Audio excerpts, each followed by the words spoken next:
3 years. 3 years I worked the floor at Caesars. Then one afternoon, my manager pulled me aside. "We need to talk." I knew what was coming. See, there was this regular, sweet lady, grandmother.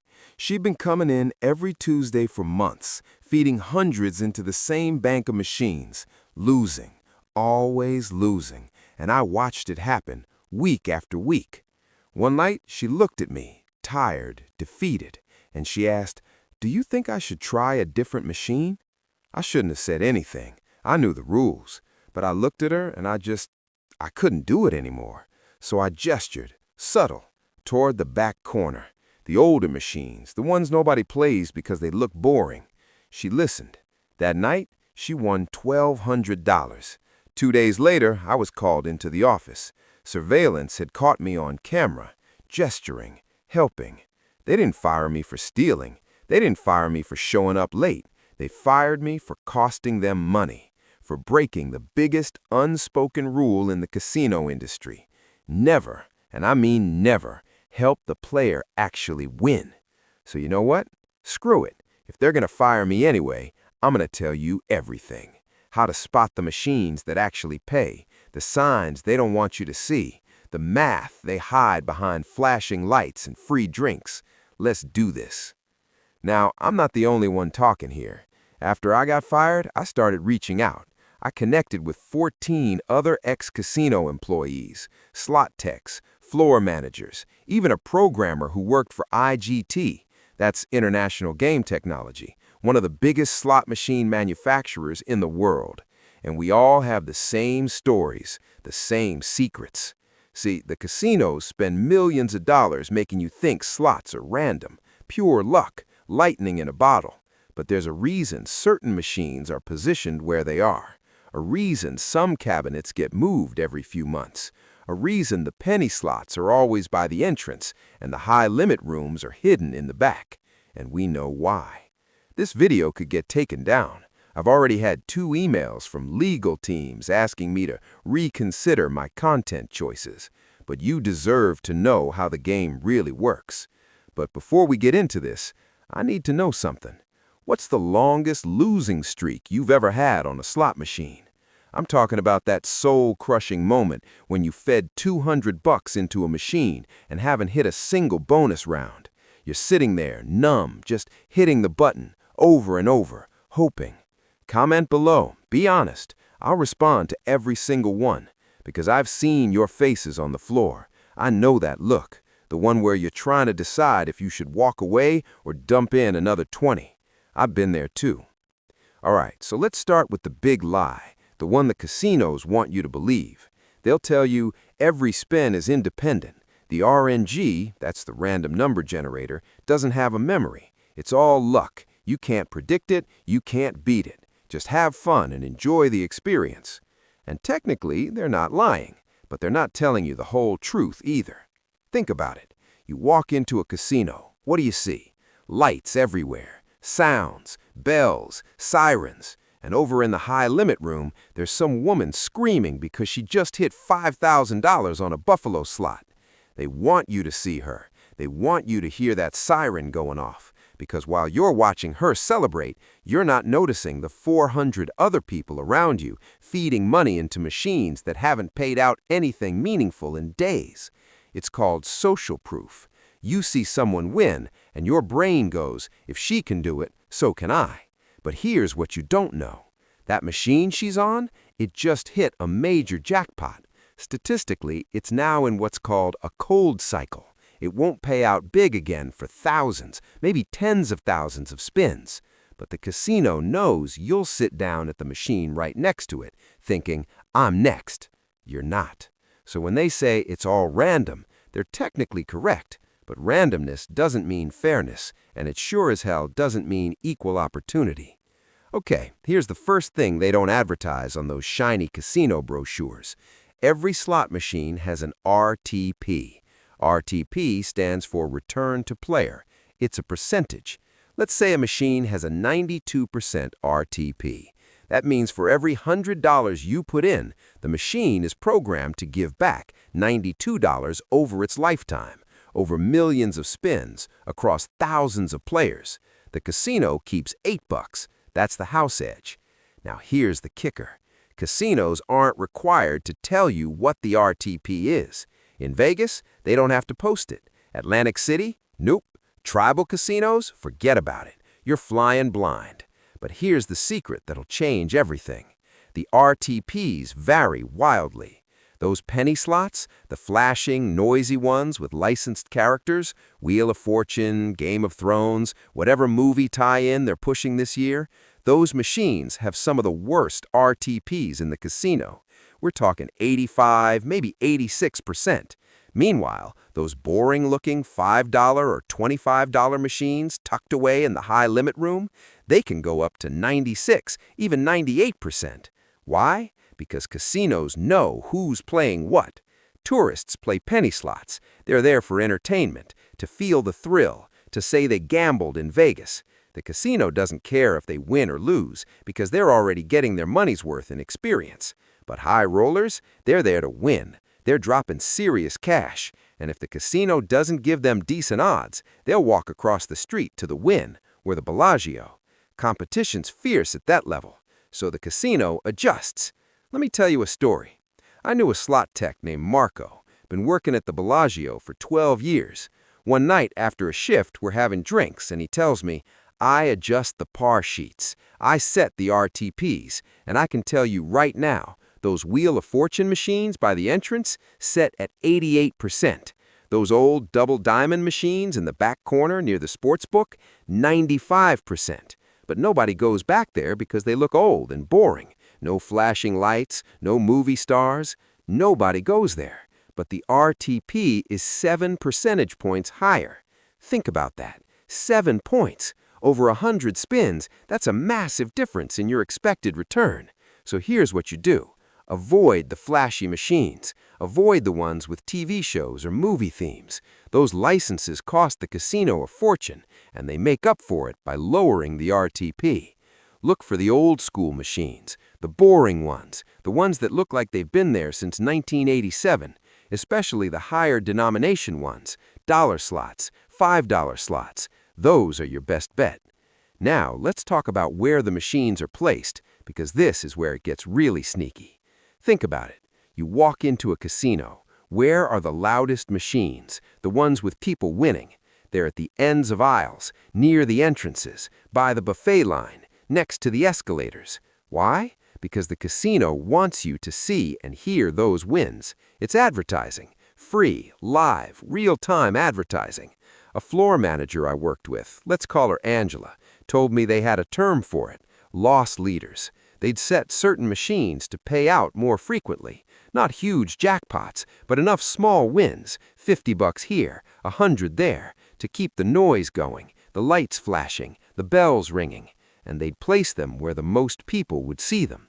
Now flip that around. Where are the tightest machines, the ones that almost never pay? Right in the middle of rows, low traffic areas. And here's the kicker, right next to the table games. Why? Because if you're walking from blackjack to poker, you might drop $20 into a slot, just for fun, just to kill time. The casino knows you're not settling in. You're not there for a session. You're just passing through, so they don't care if you win. They've got you for maybe 10 spins max. Those machines are set tight, 85, 86% RTP, sometimes worse. Oh, and one more thing. If you ever had an airport in Vegas or a gas station on the Strip, run. Those machines have the worst RTPs in the entire state, some as low as 75%. They're targeting travelers, people who'll never come back, people who just want to say, I played slots in Vegas while waiting for their flight. The casino, or in this case, the gas station owner, knows you're gone in 20 minutes, so they crank the house edge up to the maximum allowed by law. Let me tell you about Robin, mid-50s, retired electrician. He'd come in every Thursday like clockwork. One day I'm watching the floor, and I see him sit down at a machine right in the main aisle, high visibility, near the cashier's cage. He hits 3 bonus rounds in an hour. Not huge, maybe 600 total, but he's happy, he's up. Here's the thing. I'd seen the par sheet for that machine. It was set at 94% RTP. Meanwhile, the exact same machine, same game, same manufacturer, 2 rows back in the low traffic zone, 89%. Same game, different setting. Robert just got lucky with his seat choice. He didn't even know it. So here's your move. Play the machines at the ends of aisles, near entrances, in high visibility spots where lots of people walk by. Avoid the middle rows. Avoid the machines tucked in dead zones. And never, I repeat, never play slots at airports, gas stations, or grocery stores. All right, people ask me this all the time. Is there a best time to play? Are machines looser at night, on weekends? Should I come in on Tuesday mornings when it's dead? And the answer is kinda. Here's the truth. The RNG doesn't care what time it is. It doesn't know if it's Tuesday at 3 in the morning or Saturday at 9 p.m. Each spin is mathematically independent. But, and this is a big but, casinos do adjust machines based on traffic. Some casinos, especially smaller tribal casinos or regional spots off the strip, will actually tighten machines during peak hours. Why? Because they know the floor is packed. People are going to play anyway. The demand is there. But during slow hours, like Tuesday mornings, weekday afternoons, they might loosen certain machines to attract locals, to get people in the door. Now, big Vegas Strip casinos, they don't really do this anymore. Their machines are networked and monitored by the Nevada Gaming Control Board. Everything's logged. It's harder to make quick adjustments. But off-strip casinos, locals joints like the Orleans or Sam's Town, they have more freedom. Here's another thing. If you see someone win big and they walk away, do not sit down thinking a machine is hot. That's a myth, a dangerous one. In fact, after a major payout, the machine is statistically less likely to pay out big anytime soon. It's in a cold cycle. The math doesn't care about your feelings. The opposite is also true. A machine that hasn't paid out in a while isn't due. That's called the gambler's fallacy. The machine doesn't owe you anything. I watched a guy once, let's call him Dave. He dropped $800 into a machine that had just hit a $10,000 jackpot an hour before. He was convinced it was hot. He kept saying, "It's paying out today, I can feel it." He left with $50. Meanwhile, 3 machines down, one that hadn't paid out anything significant all day, some random lady sits down, puts in $40, and hits a $3,000 bonus 20 minutes later. Random is random. So don't chase hot machines. Don't avoid cold ones. Focus on RTP and location. That's it. That's the strategy. Here's something that'll blow your mind. Higher denomination machines have better RTPs, always. A penny slot might be set at 88% RTP, a dollar slot 94%, a $5 slot 96%, a $25 slot sometimes 98%. The casino gives you better odds when you bet more money per spin. Why? Because they're still making a profit. 2% of $25 per spin is way better for them than 12% of 1 cent per spin. The math works in their favor either way, but they reward you for betting bigger. Now here's the catch. If you walk in with $100, you'll get way more spins, way more entertainment time on a penny slot. You could sit there for 2 hours. On a $25 machine, you're looking at 4 spins. Boom, done, you're out. So the RTP is better, but your entertainment time is shorter. And if you hit a cold streak right out the gate, you're toast before you even get started. So what's the sweet spot? Play the highest denomination you can afford to lose.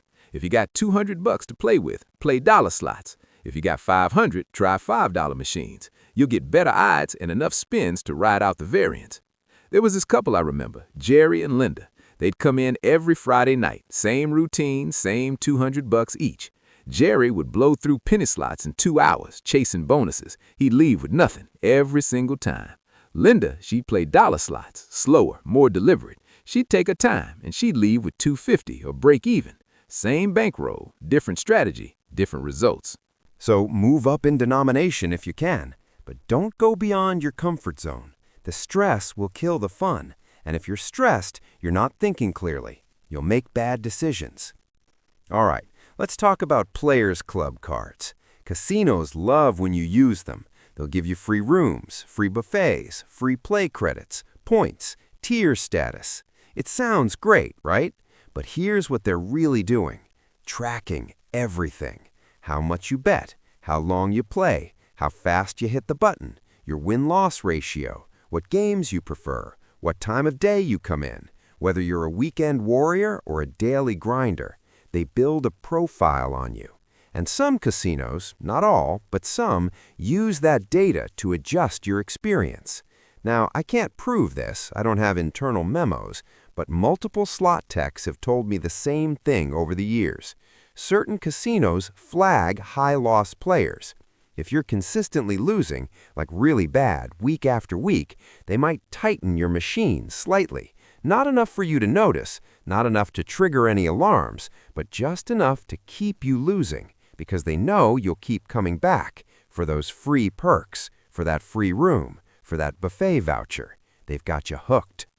On the flip side, if you're winning too much, if you're one of those rare players who's actually up over time, they might loosen your machines to keep you happy, or they'll comp you a suite to keep you on property longer, keep you playing. It's all calculated. So here's my advice. Use the card, get the rewards, take the free stuff, but don't think for a second the casino is your friend. They're not giving you free things out of the kindness of their hearts. They're tracking you. And if you're on a losing streak, consider taking a break or switching casinos. Mix it up. Don't let them own you. Look, I've given you the tools, the knowledge, the insider tricks that most people will never know, but I need to be brutally honest with you.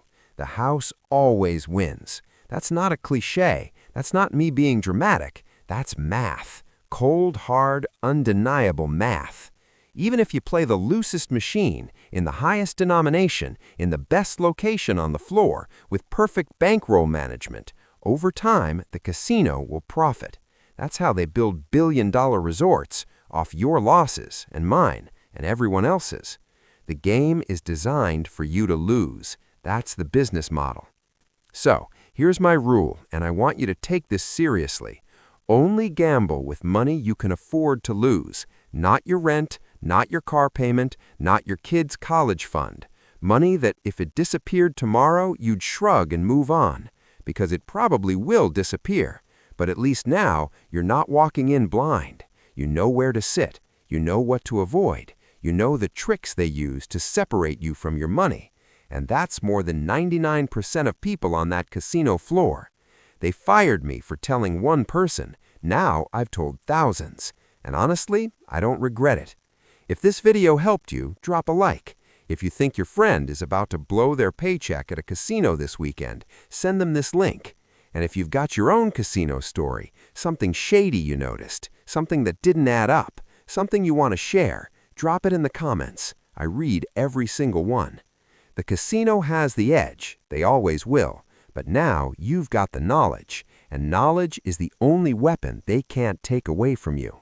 Good luck out there.